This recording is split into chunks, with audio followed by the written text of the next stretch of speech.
a Cornerstone guide to introducing your dog to birds. Welcome to Cornerstone Gundog Academy, where you can learn to train your retriever with our online videos. So when it comes to bird intro, number one, there's a few questions surrounding it, as in when should I introduce my dog to birds, and then how should I go about it, and then really it's the implementation side of it as well. So as far as when you should introduce your dog to birds, you'll see some people are saying, hey, maybe I should be introducing my dog very early on. There's really nothing wrong with introducing your dog to birds early on. You could do that, but it's not necessarily beneficial, and you're not going to get the full benefit, especially if you give a little puppy a bird to hold on to. It's going to be too heavy and they're going to be dragging it around. It'll look cute, but it's, again, not the most beneficial thing. So instead of worrying about early bird introduction with your dog, you could introduce them to the scent if you wanted to, but again, that's not necessary. But if you just want to, you could do it. But instead of worrying about all the bird intro for a young pup, I would spend more of my time working on the fundamentals and getting the basics down so that my dog is set up for success when we actually get to that point later in the training.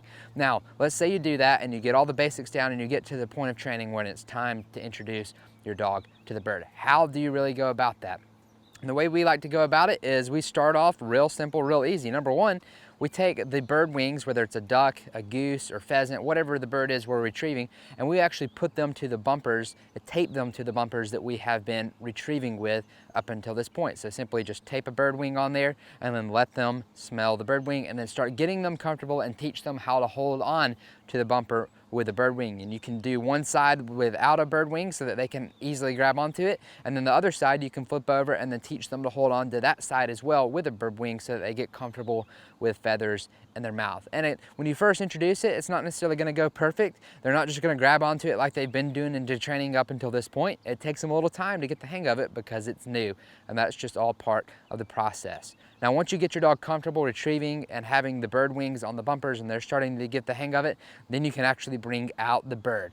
And when I first introduce a bird, I preferably like to cut off the wings so that there's an easy point to grab onto the bird. Otherwise, if you have the wings, the head, and the feet on the bird, it can be a little difficult for the dog to figure out where to grab onto the bird. And even without the wings, it can still be a little difficult. So the goal here in all training is to set your dog up for success and help them win. So you can get rid of the wings if you prefer, and that's going to help the dog get a better hold on it. And then all you do is you start working with your dog. Teach your dog how to hold on to the bird, teach your dog how to pick up the bird, and then you actually start retrieving with the bird and get your dog comfortable. Now remember, if your dog goes out there and they try to grab onto the bird and it's not going so good and it's taking them a little bit of time because they're trying to figure it all out, that is perfectly normal. It's not going to be like a completely advanced dog that's already fully trained, that's been out there hunting forever and that it's got it. If you have those expectations, you're probably going to be a little upset because most likely the dog's just not going to get the perfect hold right away. It's your job as a handler to work with your dog and help introduce them to the bird and help them get a good hold on it. Now,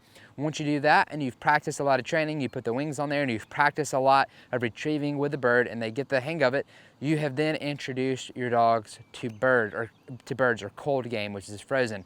Kind of the next step is live game. And a lot of people, if you're doing the training yourself, don't have the opportunity to get out and get live game. Maybe the first time your dog has the opportunity for live game is actually on a hunt, and that is perfectly fine if that's the case. Just remember, your first few hunts with your dog are going to be centered around training. It's not actual hunting. You are hunting, but you're really focusing on the dog and helping them win. So if your dog goes out there and there's a live bird and they struggle with it, be patient. It's not the end of the world. It's your job to help them win, just like you did when you worked with them with a frozen bird. So if you do all of this process and you take your time going through each of the steps and make sure that you focus on every step that should be done in between as far as the training goes, then you will have introduced your dog to birds properly. And if you do that, it's going to set them up for the best success in the field.